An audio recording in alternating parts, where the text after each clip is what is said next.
तो जय हिंद दोस्तों, शिवम क्लासेस धनबाद में आपका स्वागत है। तो आशा करते हैं आप लोग अच्छे होंगे, स्वस्थ होंगे और मस्त होंगे। तो जैसा कि आप लोगों को पता है कि हम लोगों का प्लेटफॉर्म बुक का 9500 प्लेटफॉर्म बुक जो ये है इसका सीरीज चल रहा था। तो कल डे 1 हो चुका था, तो आज डे 2 होने वाला था, जिसमें टॉपिक वाइज चैप्टर दिए और टीसीएस के प्रीवियस ईयर क्वेश्चन है।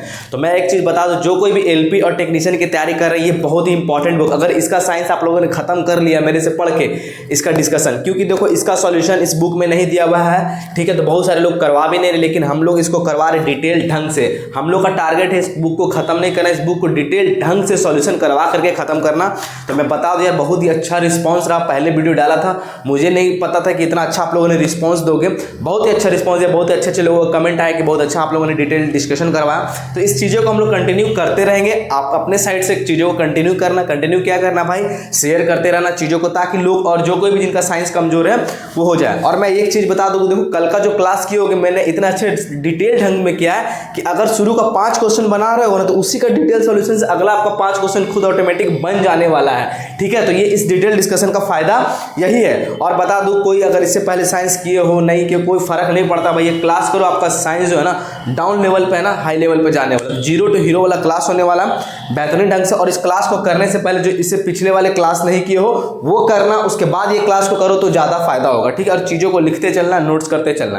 तो चलो हम लोग आज के अगले क्वेश्चन। और हाँ, एक छोटा सा इन्फॉर्मेशन बता दूं कि जो कोई एलपी और टेक्नीशियन की तैयारी कर रहे हैं, अगर कोर्स परचेज करना चाह रहे हैं, टेस्ट देना चाह रहे हैं, तो बहुत ही अच्छा हम लोगों ने टेस्ट लॉन्च किया अपने ऐप शिवम क्लासेस धनबाद पे, जो कि प्ले स्टोर पे है। वहाँ से 49 का एलपी और टेक्नीशियन का है, जिसमें आपको एग्जाम्पलर के पीडीएफ भी फ्री दिए जाएंगे। बहुत ही अच्छा 49 में वो जा करके आप परचेज कर सकते हो, टेस्ट लगा सकते हो। तो चलो हम लोग आज का पहला क्वेश्चन स्टार्ट करते हैं, ठीक है। तो बहुत सारी चीज़ें देखो, ऐसा कुछ क्वेश्चन मैंने इतना डिटेल में करवा दिया, आगे उसी डिटेल डिस्कशन से ही क्वेश्चन बन जा रहा है। तो आज का जो क्वेश्चन है स्टार्ट करते हैं। क्वेश्चन नंबर, पहला क्वेश्चन आपको देखो बोर्ड पे आपको दिख रहा होगा। देखो हमारे पास डिजिटल बोर्ड है नहीं भाई कि हमारा क्वेश्चन वहाँ डिस्प्ले होता है, तो हमको देखना पड़ रहा है बुक पे, ठीक है। तो आप लोग बोर्ड पे देखना, ठीक है। तो चलिए स्टार्ट करते हैं। रिक्त स्थानों में सबसे उपयुक्त विकल्प, मतलब रिक्त स्थानों ब्लैंक जगह में सबसे उपयुक्त विकल्प कौन सा ऑप्शन होगा। तो देखो यहाँ पे क्या दिया, 18 वोल्ट, क्या दिया हुआ, 18 वोल्ट बराबर यहाँ पे ब्लैंक है इंटू 3 ओम, क्या है 3 ओम है ना। तो यहाँ पे क्या होगा, ये वोल्ट है, तो एक चीज फॉर्मूला जानते हो, V बराबर क्या होता है, V बराबर IR, V बराबर I, वोल्टेज बराबर करंट इंटू रेजिस्टेंस। तो ये V कितना दिया, वोल्टेज इतना 18 दिया हुआ, यहाँ पे 3 ओम दिया, यहाँ पे कितना रखे कि 18 हो जाएगा। तो यहाँ पे करंट का वैल्यू कितना रखना होगा, 6 रखना होगा। कितना रखना होगा, 6 रखेंगे तो 18 हो जाएगा। तो ऑप्शन नंबर कौन सा हो जाएगा, ऑप्शन नंबर आपका 6 एम्पियर। तो करंट कितना रखना होगा भाई, 6 एम्पियर रखना होगा। तो ये किससे आया, ये फॉर्मूला, और ये फॉर्मूला किसके द्वारा दिया गया है, ओम के द्वारा ना। इसको क्या बोलते हैं, ओम्स लॉ बोलते हैं ना। ओम्स नाम के साइंटिस्ट हैं, उनके द्वारा दिया गया, तो इसको क्या बोलते हैं, ओम्स लॉ दिया गया, ठीक है। देखो ओम्स लॉ क्या कहता है, ये भी देख लो आप लोग, है ना। ओम्स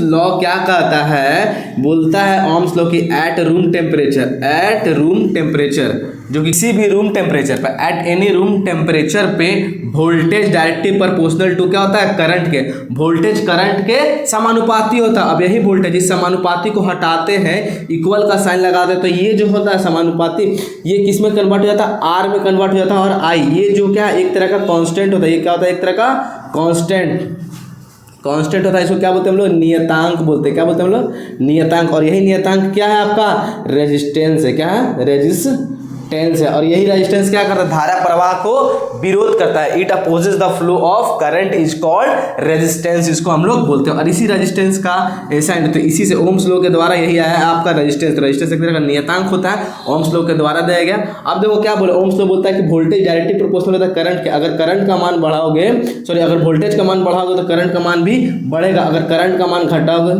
वोल्टेज घटाओगे तो करंट का मान भी क्या होगा, घटेगा। ये चीज़ें याद रखना है। और इसका अब बात करते हैं वोल्टेज का ऐसा यूनिट क्या होता है, वोल्टेज का ये पोटेंशियल डिफरेंस है, क्या है, विभवांतर है ना। विभवांतर इसको बोलेंगे, क्या बोलते हैं, विभवांतर बोलेंगे। इसका पोटेंशियल डिफरेंस, इसका ऐसा यूनिट क्या होता है, वोल्ट होता है। रेजिस्टेंस का ऐसा यूनिट क्या होता है, रेजिस्टेंस का ऐसा यूनिट क्या होता है, ओम होता है।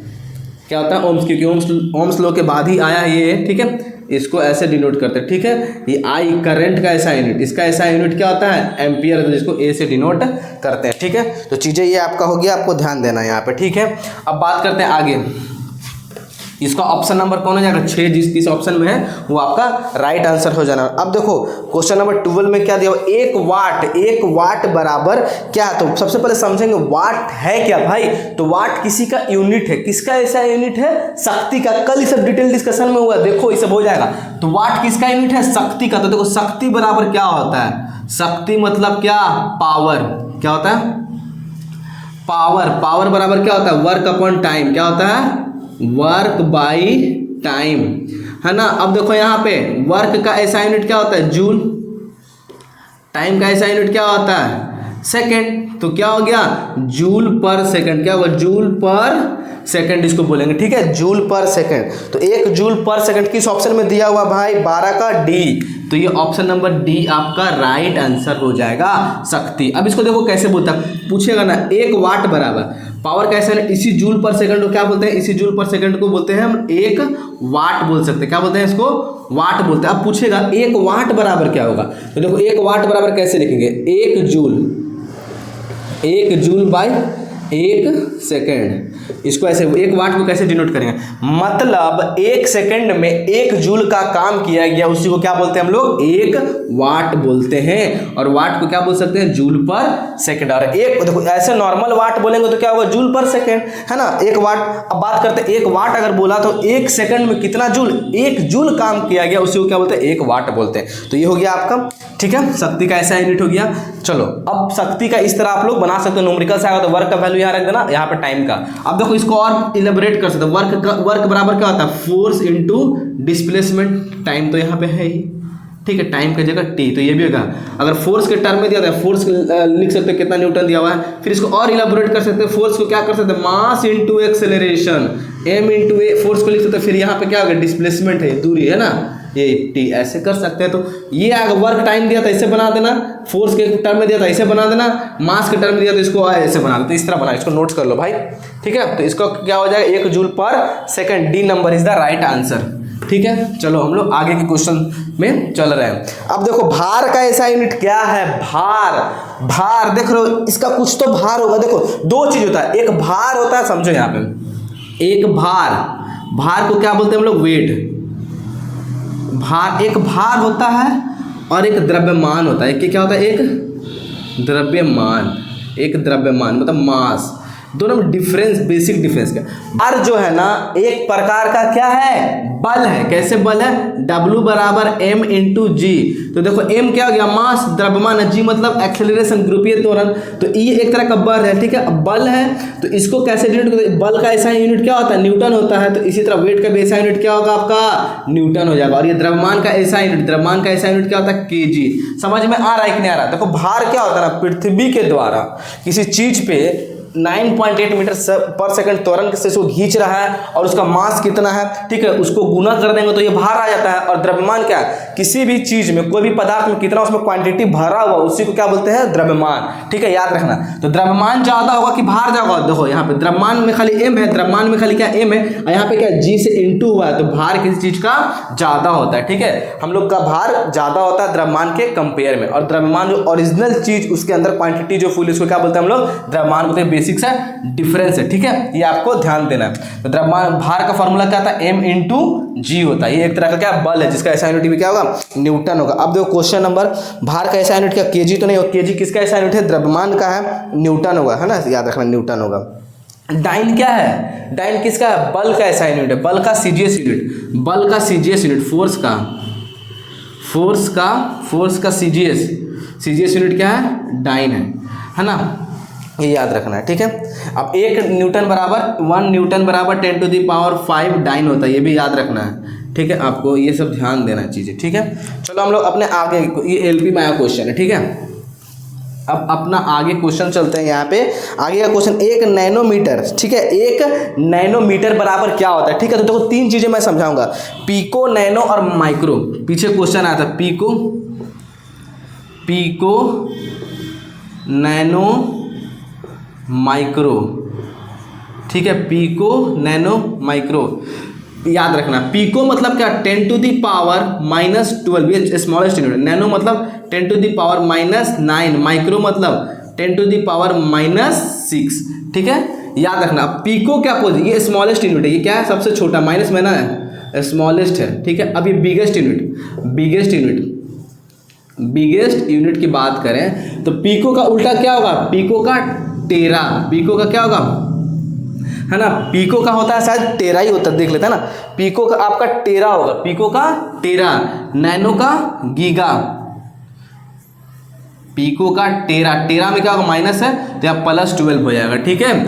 और बात करते हैं नैनो का क्या होगा, नैनो का गीगा होगा, नैनो का गीगा होगा, ठीक है। गीगो का यहाँ पे क्या होगा, गीगा का 10⁻9 प्लस में।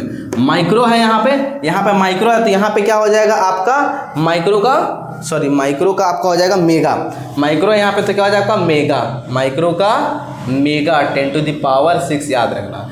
पीको अगर स्मॉलेस्ट यूनिट है, ये बिगेस्ट यूनिट है, ठीक है। बड़ी इकाई ये छोटे पूछेगा क्वेश्चन, पीको 10⁻−12 तो टेरा इसका हो जाएगा 10⁻+12, नैनो तो गीगा, ठीक है, गीगा भी बोलते हैं, सो गीगा, इसको गीगा ही बोलते हैं शायद, ठीक है।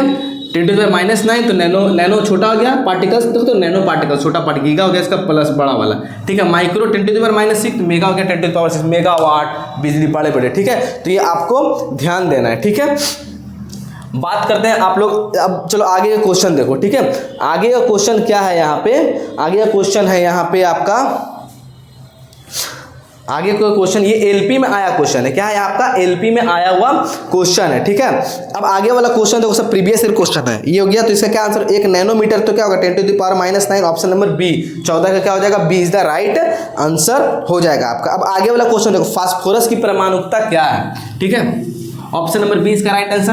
अब फास्फोरस क्या है, एक तत्व है फास्फोरस, देखो यहाँ पे समझा रहे हैं, फास्फोरस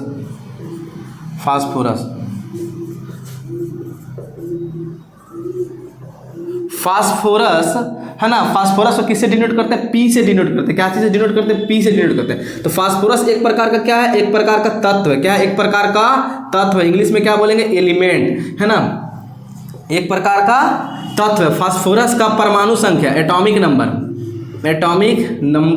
नंबर कितना होता है भाई, एटॉमिक नंबर इस फास्फोरस कितना 15 नंबर में होता है, क्या होता है 15 नंबर में होता है परमाणु संख्या। अब देखो फास्फोरस का संयोजकता पूछेगा, संयोजकता क्या बोलते हैं इसको, वैलेंसी। फास्फोरस का वैलेंसी कितना होता है आपका, वैलेंसी इसका 3 होता है, कितना होता है 3 होता है, ठीक है। फास्फोरस का वैलेंस इलेक्ट्रॉन पूछेगा, वैलेंस इलेक्ट्रॉन कितना का 5 होगा, अभी समझाएंगे क्या।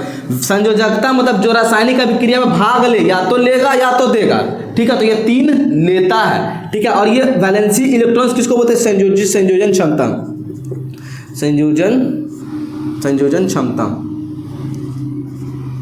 सॉरी वैलेंस इलेक्ट्रॉन को क्या बोलते हैं यहाँ पे, है ना,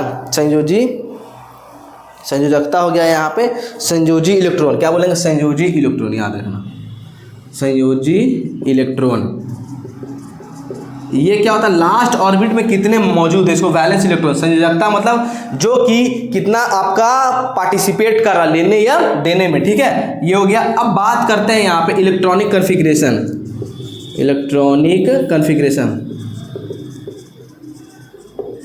है ना, इलेक्ट्रॉनिक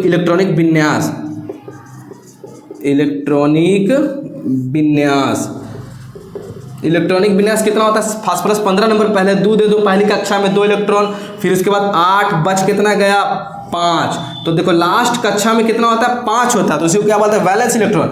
आज को ऑक्टेट पूरा करने के लिए कितना लेगा, ये 3 को लेगा कि देगा जी, अरे 3 को लेगा ना, तो जो लेता है या देता है उसी को क्या बोलते हैं हम लोग वैलेंसी बोलते हैं। तो ये 5 हो गया, लास्ट कक्षा में कितना है, पहला सेल फर्स्ट सेल KLM, तो लास्ट सेल में 5 इलेक्ट्रॉन है तो उसको वैलेंसी बोल दिए। अब ये ऑक्टेट पूरा करें, अपना स्टक पूरा करें, कोई भी तब अपना स्टक को पूरा करता ताकि वो स्टेबल हो सके, उसके लिए 3 लेना पड़ेगा, उसको क्या बोलेंगे संयोजकता बोल देंगे। समझ में आया कि नहीं आया, ठीक है। अब देखो फास्फोरस में क्या पूछा, क्वेश्चन क्या पूछा है, फास्फोरस की परमाणुकता। तो देखो परमाणुकता एक टर्म मैं बता दे रहा, परमाणुकता कुछ तत्व की परमाणुकता मैं बता दे, परमाणुकता मतलब क्या होता है, एटॉमिसिटी। जैसे मान लो कुछ तत्व, जैसे कि आपका मान लो सोडियम, तो सोडियम में कितना Na खाली लिखते हैं, कभी देखे Na2, तो इसको एकल परमाणु, मतलब किसी भी तत्व में कितना परमाणु, किसी भी तत्व के एक अणु में, एक एटम में, एक मॉलिक्यूल्स में कितने एटम है, ठीक है, उसको क्या बोलते हैं एटॉमिसिटी। इसमें क्या है, इतना के लास्ट में क्या है 21 हुआ है, तो इसको क्या बोलते हैं एकल परमाणु। क्या बोलेंगे हम लोग, देखो समझ लो ये चीज़ भाई, डिटेल बता रहा हूँ, एकल परमाणु, आपका चैप्टर रिवाइज हो जाएगा, इतना डिटेल कोई नहीं बताने वाला। इसको एकल परमाणु को इंग्लिश में क्या बोलते हैं, मोनो एटॉमिक, मोनो एटॉमिक बोलेंगे, ठीक है। अगर मान लो इसके जगह हाइड्रोजन लेते हैं, इसके जगह ऑक्सीजन लेते हैं, एक अणु हाइड्रोजन के एक अणु में कितना मॉलिक्यूल्स है, सर एक मॉलिक्यूल्स में कितना एटम है, 2 है, ये 2 परमाणु है, एक अणु में 2 परमाणु, ऑक्सीजन के एक अणु में 2 परमाणु, तो इसको क्या बोलते हैं द्विपरमाणु। कितना, द्विपरमाणु, द्विपरमाणु, ठीक है। क्या बोलते हैं हम लोग, द्विपरमाणु। इसको क्या बोलते हैं, डाई एटॉमिक, डाई एटॉमिक, ठीक है। अब मान लो नाइट्रोजन लिया N3, कितना है, नाइट्रोजन के एक अणु में 3 परमाणु, तो इसको क्या बोलते हैं त्रिपरमाणु, त्रिपरमाणु, ठीक है। इसमें क्या होगा, 3 बॉन्ड होगा, ट्रिपल बॉन्ड, इसमें डबल बॉन्ड होगा, इसमें सिंगल बॉन्ड से जुड़ा हुआ होगा, ठीक है, त्रिपरमाणु। इसको क्या बोलते हैं ट्राई एटॉमिक, ट्राई एटॉमिक। अब देखो 4 किस्में, तो फास्फोरस P4, इसको क्या बोलते हैं चतुष्परमाणु, चतुष्परमाणु। अब आंसर आपको दिख रहा है भाई, चतुष्परमाणु को टेट्रा एटॉमिक, टेट्रा एटॉमिक। अभी आपको ये बता दिया, आगे क्वेश्चन में ये आएगा तो बना लोगे ना, तो इसको बोलते हैं एनालिसिस ढंग से करना, ताकि ये बोलते हैं। अब देखो कभी कभी S8 अष्ट परमाणु भी होता है, याद रखना, अष्ट परमाणु, ये किसका है, सल्फर का है, किसका है, सल्फर, है ना, अष्ट परमाणु। तो 4 परमाणु हमसे ये पूछा था फास्फोरस का, चतुष्परमाणु होता है, तो कौन सा होगा, फास्फोरस की परमाणु होता है कितना, चतुष्परमाणु होता है, त्रिपरमाणु, द्विपरमाणु, एकल, चारों ऑप्शन बता दिए। तो फास्फोरस का पूछ रहा है, फास्फोरस का क्या होगा, 4 परमाणु ना जी, 15 का C is the right answer. इसका कौन सा हो गया, C is the right answer. चलो हम लोग आगे क्वेश्चन, ठीक है। क्लास भाई कैसा लग रहा, आप लोग जल्दी बताना। अच्छा, जो हमको कमेंट बॉक्स में भी बताना यार, जो लोग नोट्स कर रहे हो, ठीक है, जो लोग नोट्स कर रहे हैं, हाँ वो भी हमको ये चीज़ आपको बता देना है, ठीक है। तो चलो हम लोग आगे की क्वेश्चन देखेंगे। अब थोड़ा जल्दी चलते हैं। विद्युत प्रवाह की अंतर्राष्ट्रीय मानक इकाई, अंतर्राष्ट्रीय, इंटरनेशनल, है ना, स्टैंडर्ड यूनिट, है ना। तो अब इंटरनेशनल स्टैंडर्ड SI, तो विद्युत प्रवाह का क्या होता है भाई, एम्पियर। विद्युत प्रवाह मतलब इलेक्ट्रिक करंट, है ना, इलेक्ट्रिक करंट को I से डिनोट करते हैं। I बराबर क्या होता है, Q/T। Q क्या हो गया, चार्ज, विद्युत आवेश बटा समय, इसका SI यूनिट क्या होता है, एम्पियर होता है, ठीक है। तो इसको बताने का जरूरत नहीं है, एम्पियर होता है। मिली एम्पियर क्या है, याद रखना, विद्युत प्रवाह, विद्युत धारा का SI यूनिट क्या होता है, SI यूनिट, विद्युत धारा का SI यूनिट क्या होता है, एम्पियर, है ना। अब मिली एम्पियर क्या हो गया, ये विद्युत धारा। अब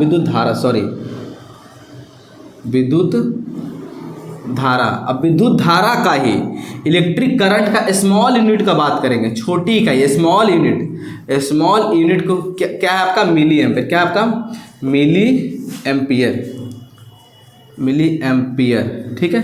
तो 1 मिली एम्पियर बराबर 10⁻³ एम्पियर होता है, ठीक है, ये याद रखना है, ठीक है। अब उससे छोटा भी होगा, इससे छोटा और क्या हो सकता है, माइक्रो एम्पियर, तो 10⁻�6। तो मिली एम्पियर विद्युत धारा की छोटी इकाई है, लेकिन विद्युत धारा की स्टैंडर्ड यूनिट क्या है, एम्पियर है। क्या है आपका, एम्पियर है, ये आपको ध्यान देना। माइक्रो एम्पियर भी लिखते क्या, तो स्मॉलेस्ट स्टेटमेंट ये हो गया विद्युत धारा का। फिर एक और क्या होता है, micro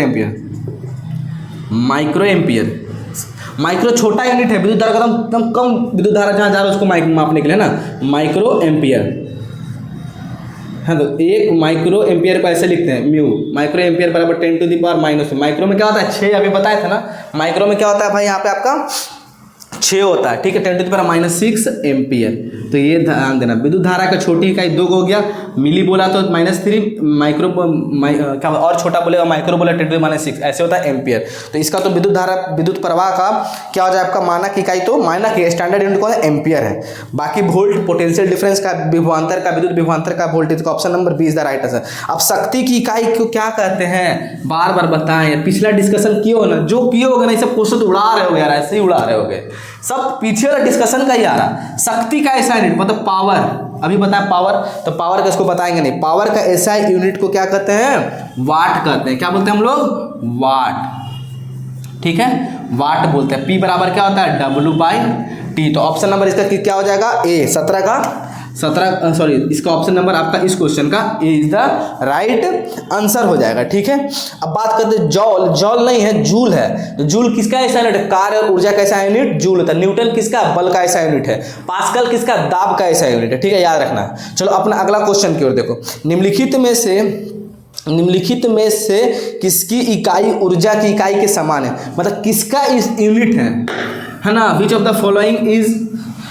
the following unit is equal to किसका? वर्क। तो वर्क का सॉरी एनर्जी का ऐसा यूनिट किसके एनर्जी का बताओ? तो याद रखना, दो को चीज का ऐसा यूनिट सेम होता है, वर्क एंड एनर्जी,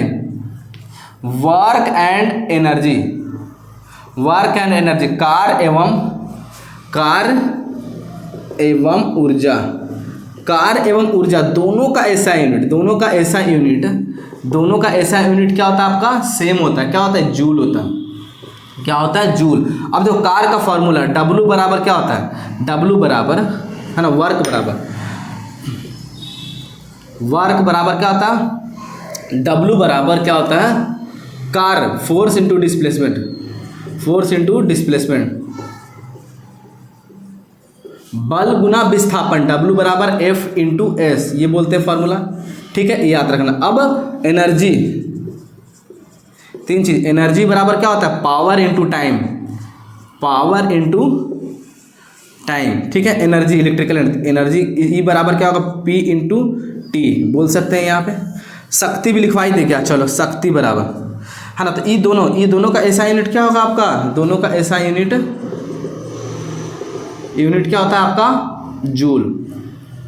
क्योंकि दोनों एक तरह का ऊर्जा ही है। ठीक है, दोनों एक तरह का ऊर्जा ही है। अब इसको क्या बोलेंगे हम लोग? इसको न्यूटन सेकंड तो बोल। अब देखो शक्ति हो गया पावर बराबर क्या होता है? W/T,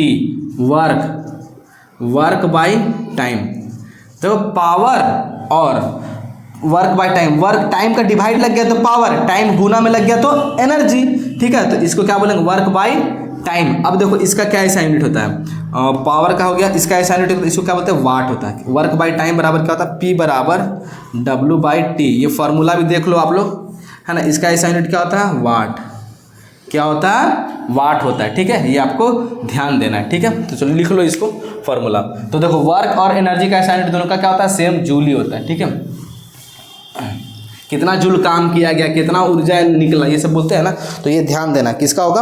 वो हो गया। अब घनत्व का ऐसा यूनिट, शक्ति का तीनों बता दिए, बल का ऐसा यूनिट तो न्यूटन होता है। चलो अगला क्वेश्चन क्या? LPM आया हुआ था क्वेश्चन था। शक्ति का सूत्र क्या होता है? अभी ना बताया भाई, शक्ति का सूत्र क्या होगा? कार्य बटा समय। शक्ति P बराबर W/T। W का कार्य बटा समय किस ऑप्शन में है आपका? बी है, option number B is the right answer. ठीक है, चलो आगे क्वेश्चन, है ना। देखो एनालिसिस कर रहे हो ढंग से तो फायदा देख रहे हो इसका। आगे क्वेश्चन आराम से समझना। निम्नलिखित में से किसकी कोई इकाई नहीं है? इनमें से कोई जो है ना इकाई लेस है, क्या है? जिसका आपका कोई इकाई नहीं है। तो देखो घनत्व, ऑप्शन नंबर ए चलते हैं। ऑप्शन नंबर ए क्या बोल रहा है? जिसमें से किसका यूनिट ही नहीं है? घनत्व मतलब डेंसिटी। तो डेंसिटी का ऐसा यूनिट होता है, डेंसिटी का ऐसा यूनिट होता है। डेंसिटी का ऐसा यूनिट क्या होता है? बोलो, kg/m³। ठीक है, ऑप्शन नंबर बी, इसका तो यूनिट होता है, तो ये तो ऑप्शन होगा नहीं। उसके बाद विस्थापन की बात करते हैं। ऑप्शन नंबर बी सापेक्षिक घनत्व। क्या बोलते हैं? सापेक्षिक घनत्व। क्या बोलते हैं? सापेक्षिक घनत्व। इसको रहने दो थोड़ा सा। ऑप्शन नंबर सी चलते हैं। सी में क्या? विस्थापन मतलब डिस्प्लेसमेंट। विस्थापन मतलब इंग्लिश वाले लिख लेना भाई, डिस्प्लेसमेंट का ऐसा यूनिट क्या होता है? मीटर। ठीक है, शॉर्टेज डिस्टेंस मतलब सबसे शॉर्टेज डिस्टेंस को ही विस्थापन करते हैं। ऑप्शन नंबर डी में क्या हुआ? दाब का ऐसा यूनिट मतलब प्रेशर का ऐसा, दाब का ऐसा यूनिट क्या होता है? पास्कल होता है। तो ये तीन लोगों का तो ऑप्शन नंबर बी होगा, जो नहीं होगा तो सापेक्षिक घनत्व तो बराबर होता क्या है? ठीक है, तो ये आपका ऑप्शन है। इसका कोई यूनिट, नो यूनिट। क्या होता है? नो यूनिट, कोई इकाई नहीं होगा। ठीक है, तो अब सापेक्षिक घनत्व के बारे में पढ़ते हैं। इसका आंसर तो हो जाएगा सापेक्षिक घनत्व जिसमें कोई इकाई नहीं है। अब सापेक्षिक घनत्व तो पढ़ते हैं होता क्या है। तो देखो सापेक्षिक घनत्व ये एक तरह का घनत्व ही है, लेकिन सापेक्षिक मतलब किसी के कंपेयर में घनत्व है। ठीक है, सापेक्षिक घनत्व क्या होता है? रिलेटिव डेंसिटी है ना, या इसी को क्या बोलते हैं? Specific density. ठीक है। अब सापेक्षिक घनत्व का फॉर्मूला क्या होता है, डेंसिटी ऑफ सापेक्षिक घनत्व को इस तरह डिनोट कर, अच्छा डेंसिटी को घन इस तरह डिनोट करते हैं, डेंसिटी ऑफ लिक्विड है ना, रिलेटिव डेंसिटी लिख दे रहे हैं, relative density of liquid, density of liquid by density of, इसको रो मतलब रो बराबर होता है डेंसिटी घनत्व इसको बोलते हैं ना, घनत्व का सिंबल है, ठीक है। Density of liquid by density of water. अब मान लो कोई भी लिक्विड होगा उसका कुछ ना डेंसिटी होगा, तो किस में होगा, केजी, समझो कैसे नहीं होता, केजी पर मीटर क्यूब होगा। अब इसका वाटर का भी डेंसिटी होगा तो केजी पर मीटर क्यूब में ही होगा। तो ये कट गया तो कोई यूनिट बचा जी नहीं ना बचा, तो ये नंबर में आता है, 13 नंबर, 15 नंबर, 16, खाली नंबर में, इसका कोई यूनिट नहीं, तो ऐसे होगा। किसी का भी निकालना हो, अगर मरकरी का निकालना हो तो मरकरी का डेंसिटी लेंगे और वाटर का डेंसिटी। अब याद रखना वाटर का डेंसिटी कितना होता है, density of water, density of water मतलब डेंसिटी ऑफ वाटर, वाटर का घनत्व कितना होता है, 1000 केजी पर मीटर क्यूब। यहाँ पे हमेशा ये फॉर्मूला में रखेगा, ठीक है, ये याद रखना, समझ में आएगा। अब मरकरी, अच्छा रिलेटिव डेंसिटी बात करते हैं। अब रिलेटिव डेंसिटी किसका, मरकरी का, मरकरी का रिलेटिव डेंसिटी याद रखना 13.6। देखो कोई यूनिट है इसमें नहीं है, ये याद रखना, ठीक है। रिलेटिव डेंसिटी मरकरी का कितना होता है, 13। अच्छा खाली डेंसिटी बोले, अगर मरकरी, वाटर का तो डेंसिटी बोल दिए, अब डेंसिटी खाली बोले, रिलेटिव डेंसिटी में कोई यूनिट नहीं, जैसे मरकरी में कोई नहीं। अब डेंसिटी, अब यही निकाल रहे हैं, density of mercury, density of mercury. Mercury मतलब क्या होता है भाई, पारा, ठीक है। मर्क्यूरी मतलब क्या होगा आपका, पारा। इसका क्या होगा, इतना हो गया है ना, 13,600 केजी पर मीटर क्यूब। तो मर्क्यूरी का डेंसिटी बोलेगा, घना तो बोलेगा 13,600 केजी पर मीटर क्यूब, लेकिन मर्क्यूरी का सापेक्षिक घना तो बोलेगा तो कितना होगा, 13.6 होगा। ये आपको ध्यान देना है, ठीक है, हो गया। अब चलो हम लोग आगे क्वेश्चन, तो इसका आंसर क्या होगा, सापेक्षिक घना तो कोई यूनिट लेस होता है, ठीक है, यूनिट लेस क्वांटिटी। अब आगे क्वेश्चन बात करते हैं हम लोग। अब आगे अंतर्राष्ट्रीय मानक प्रणाली के अनुसार विद्युत धारा की इकाई क्या है, विद्युत धारा, वही बार बार क्वेश्चन पूछ रहा है, विद्युत धारा, इलेक्ट्रिक करंट का ऐसा यूनिट क्या होगा भाई, कूलम्ब होगा। क्या, कूलम्ब विद्युत आवेश का होता है, ठीक है, विद्युत आवेश का ऐसा यूनिट है, ठीक है। जूल तो होगा कार्य और ऊर्जा का है, वाट तो शक्ति का ऐसा यूनिट, तो क्या होगा, एम्पियर। इसका D is the right answer होगा, छोड़ो इसको, करवा दिए, बहुत बार हुआ है। ऊर्जा की व्यावसायिक यूनिट, ऊर्जा की व्यावसायिक यूनिट, समझ में आ रहा, यूर्जा का व्यावसायिक unit, commercial unit of energy, ठीक है, energy, commercial unit of energy बात करते हैं यहाँ पे। ऊर्जा का व्यावसायिक यूनिट, देखो यहाँ पे ऊर्जा का मतलब इंडस्ट्रीज वगैरह में, घरों में जो एनर्जी, कितना एनर्जी खपत हुआ जी आपका, 5 यूनिट खपत हो गया, तो उसी को तो बोलते हैं व्यावसायिक ऊर्जा, ठीक है। ऊर्जा का व्यावसायिक इकाई, ऊर्जा का क्या बोला है, ऊर्जा का व्यावसायिक इकाई, ऊर्जा का व्यावसायिक इकाई कितना होता है भाई, ऊर्जा का व्यावसायिक इकाई आपका जूल होता है, ये याद रखना, क्या होता है, जूल, क्या होता है आपका, जूल। अब प्रूफ करेंगे इसको कैसे होता है जूल, ठीक है। ऊर्जा, समझो ऊर्जा का व्यावसायिक यूनिट क्या होता है आपका, जूल होता है। अब कमर्शियल, इसी को क्या बोले, कमर्शियल यूनिट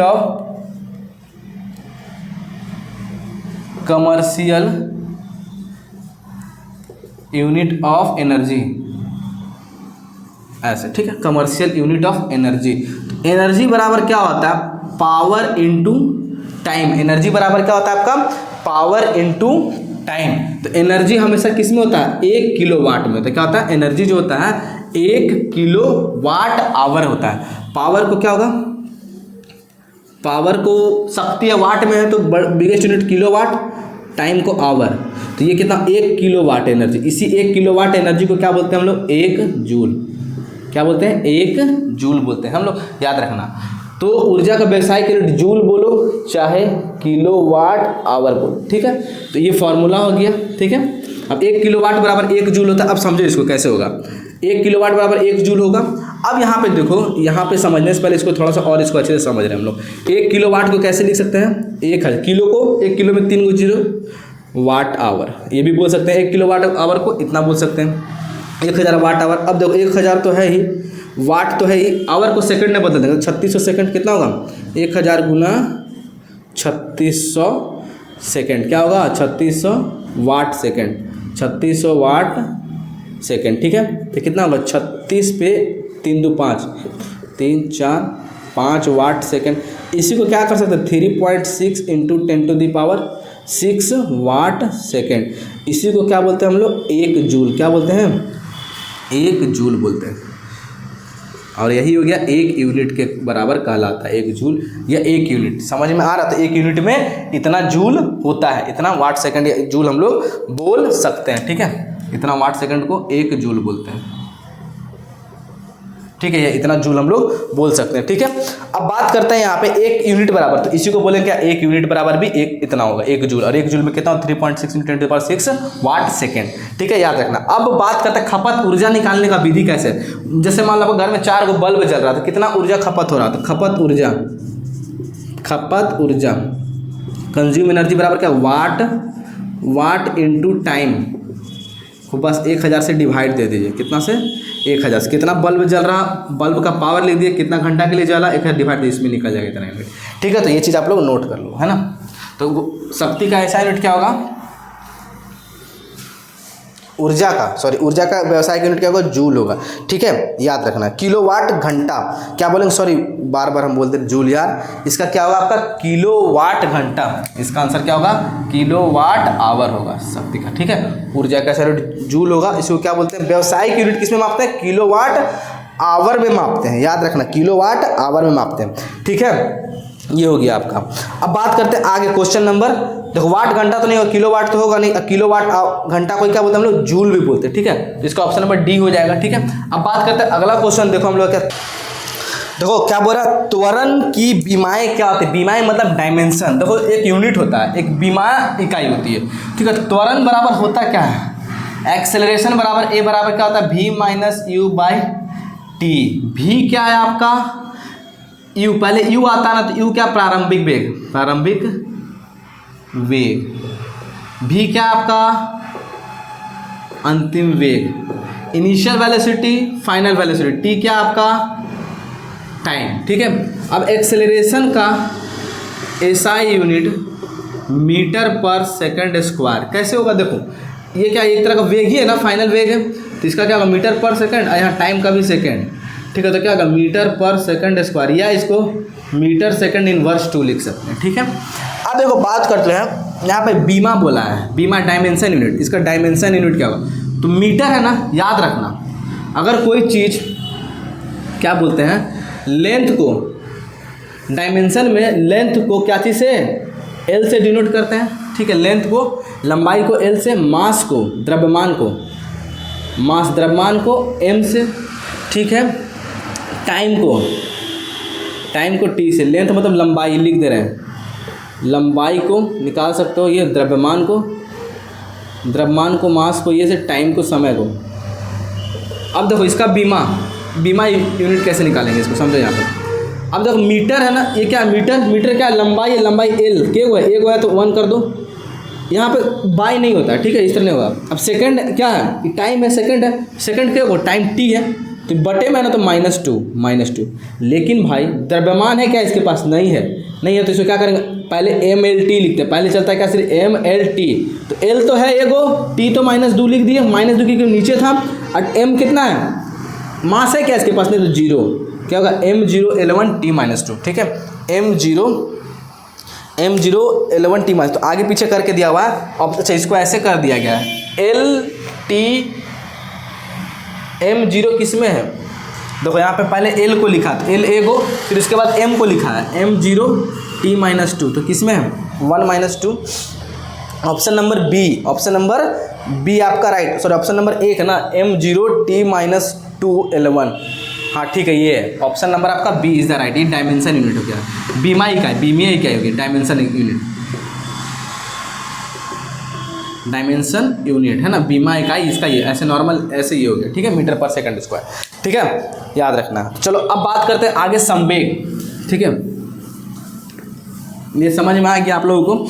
अब बात करते हैं संवेग की एसआई पद्धति में इकाई क्या है। संवेग मतलब समझ में आता है आप लोगों को, संवेग मतलब क्या होता है, मोमेंटम, मोमेंटम बराबर क्या होता है ना, मोमेंटम बराबर क्या होता है, mass into velocity, mass into velocity, द्रव्यमान गुना वेग, द्रव्यमान गुना वेग।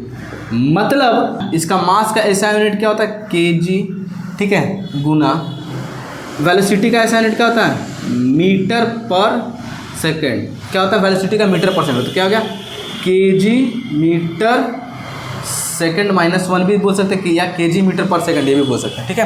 तो केजी मीटर पर सेकंड किसमें है, kg metre per second, option number C, option number C. ये भी इसको ऐसे लिखते हैं, अगर -1 करेंगे तो यहाँ पे इंटू हो जाएगा सर, ठीक है। तो ये वाला आपका आंसर है, केजी मीटर पर सेकंड। समझ में आया। तो अभी जो एग्जाम्पल बताया कि मान लो 10 केजी का, तो कितना होता है 10 केजी का, ये मान लो पेन है 10 केजी का, ये 5 मीटर पर सेकंड के रफ्तार से जा रहा है, 5 मीटर पर सेकंड के रफ्तार जाता है। कितना हो गया इसका मोमेंटम, इस पेन का मोमेंटम कितना हो गया, 50 केजी मीटर पर सेकंड इसका मोमेंटम हो गया। तो अब आपको आंसर कमेंट में बताना है। कोई ट्रक है, मान लो कोई ट्रक, एक एग्जांपल, अब कोई एक कार है, ठीक है। ट्रक का मास कितना है, ट्रक का मास मान लेते हैं कि 500 केजी का ट्रक है। कितना केजी का, 500 केजी। कार कितना है मान लेते हैं, मास इसका द्रव्यमान 200 केजी का ट्रक है, ठीक है। अब दोनों सेम स्पीड से जा रहा है, दोनों कितना स्पीड से जा रहा है, सेम स्पीड। मान लेते हैं इसका वेलोसिटी है 60 मीटर पर सेकंड, मान लेते हैं 60 मीटर पर, 90 मानते हैं, मान लो 90 मीटर पर सेकंड। इसका वेलोसिटी कितना है, 90 मीटर पर सेकंड। तो देखो दोनों का वेलोसिटी सेम है, लेकिन जिसका मास ज़्यादा, जिसका जितना मास उतना संवेग उसका ज़्यादा, जिसका ज़्यादा, अगर वेलोसिटी जिसका ज़्यादा वो भी होगा। तो याद रखना संवेग किस पे डिपेंड कर रहा है, मास पे भी, वेलोसिटी पे। तो अब देखो दोनों में से किसका संवेग ज़्यादा है, दोनों जब ये कॉमन है, लेकिन मास जिसका उसी का ना होगा। तो देखो यहाँ पे संवेग किया गया, इसका संवेग किया गया, मास इंटू वेलोसिटी करेंगे तो 500 गुना 90, 9 पचे 45 पे 1 2 3, 45,000 इसका हो गया, मोमेंटम हो गया 45,000 क्या, केजी मीटर पर सेकंड। अब इसका कितना होगा भाई, गुना कर दे सीधा, 9 दूनी 18, 1800, संवेग कितना होगा 1800, 3 को 18,000 केजी मीटर पर सेकंड। देखो तो मोमेंटम इसका ज़्यादा है, इसका ज़्यादा है ना, क्यों, कि इसका मास ज़्यादा। तो याद रखना संवेग मास और वेलोसिटी दोनों पे ही डिपेंड करता है, बाकी किसी पे डिपेंड नहीं करता है। तो इसका आंसर भी समझ। इसका बीमा सूत्र आप लोग बताओ, बीमा सूत्र क्या होगा, ठीक है। अब बात करते हैं एसआई पद्धति में त्वरण की इकाई क्या है, क्वेश्चन, अगला क्वेश्चन है, ठीक है ना। तो देखो ध्यान से चीज़ों को करना, अच्छे से पढ़ो आप लोग। त्वरण का ऐसा यूनिट क्या है भाई, त्वरण, एक्सेलरेशन, एक्सेलरेशन, इसको क्या बोलते हैं, त्वरण, शॉर्ट में लिख दिया। त्वरण का ऐसा यूनिट क्या होता है, त्वरण मतलब ए, त्वरण को ए से डिनोट करते हैं, किससे डिनोट करते हैं, ए बराबर क्या होता है, v minus you by T. त्वरण का होता है मीटर पर सेकंड स्क्वायर, ठीक है, मीटर पर सेकंड त्वरण। त्वरण का, वेग का ऐसा यूनिट क्या होता है, वेग का होता है मीटर पर सेकंड होता है, ठीक है, याद रखना है, ठीक है। चाल का भी ऐसा यूनिट क्या होता है, चाल का ऐसा यूनिट क्या होता है, मीटर पर सेकंड। बस अंतर क्या है, वेग क्या है, सदिश राशि, कैसा है, सदिश राशि है, ठीक है। इसमें डायरेक्शन भी है और इसका मैग्नीट्यूड भी है, ठीक है, दिशा भी है और परिणाम भी है। और चाल क्या है, अदिश राशि, क्या आपका, अदिश राशि, ठीक है। तो त्वरण क्या है, ये कैसा राशि है आपका, सदिश राशि, ठीक है। अब एक त्वरण के बारे में एक और चीज़ बता दें, त्वरण क्या हो सकता है ना, त्वरण पॉजिटिव भी हो सकता है और निगेटिव भी हो सकता है। कैसा हो सकता है, निगेटिव भी हो सकता है। समझ में आ रहा है कि नहीं यार। अभी मान लो कार 10 का रफ्तार से है, अभी इनिशियल वेलोसिटी 10 के स्पीड से, एक्सीलरेटर जैसे दिए 20 का रफ्तार बढ़ ली, तो क्या होगा, पॉजिटिव त्वरण बढ़ा, ठीक है। अगर मान लो कोई कार 100 किलोमीटर के रफ्तार से आ रही है, ठीक है, 100 किलोमीटर के रफ्तार, अचानक से ब्रेकर देखी, त्वरण उसका घट गया, 80 मीटर पर सेकंड हो गया फाइनल वेलोसिटी, तो घट ना गया 20 से, तो उसको बोलेंगे निगेटिव एक्सेलरेशन। याद रखना निगेटिव, तो निगेटिव एक्सेलरेशन को क्या बोलते हैं, ऋणात्मक त्वरण। तो निगेटिव एक्सेलरेशन, ऋणात्मक त्वरण, ऋणात्मक त्वरण को हम लोग क्या बोलते हैं, निगेटिव एक्सेलरेशन को इंग्लिश में क्या बोलते हैं, रिटार्डेशन, ठीक है। और ऋणात्मक त्वरण को हिंदी में क्या बोलते हैं, इसको मंदन बोलते हैं। क्या बोलते हैं इसी को, मंदन। समझ में आ रहा है कि नहीं आ रहा है। पॉजिटिव में स्पीड बढ़ा हुआ रहेगा, निगेटिव में घटा हुआ रहेगा, ठीक है, याद रखना। तो पूछता है negative acceleration is called retardation या मंदन, है ना। तो इसका आंसर क्या होगा, मीटर पर सेकंड स्क्वायर होता है इसका, ठीक है। आगे बता दिए, एक तरह कैसा है, स्केलर वेक्टर क्वांटिटी है ना, सदिश राशि है, ठीक है। ध्वनि तरंग, देखो अगला क्वेश्चन, ध्वनि तरंग की आवृत्ति मापने का मानक क्या है। बहुत आसान क्वेश्चन है यार। ध्वनि, देखो ध्वनि मतलब क्या, साउंड का अगर इंटेंसिटी को मापेंगे, साउंड की तीव्रता, साउंड की इंटेंसिटी